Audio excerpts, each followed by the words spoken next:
اسمع يا عم، اسمع يا عم وشوف كابتن خالد بليلة بيقول ايه. بيقول النادي الاهلي خايف من المصري.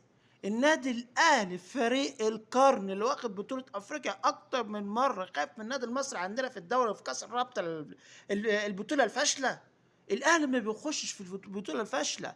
الاهلي مش فاضي ليكم، الاهلي مش فاضي ليكم. انا بحس بعد الهزيمه بتاعت البنك الاهلي بحس ان مفيش مخ خالص، مبقاش في مخ يا ولدان، مبقاش في مخ. ايه هزيمه البنك؟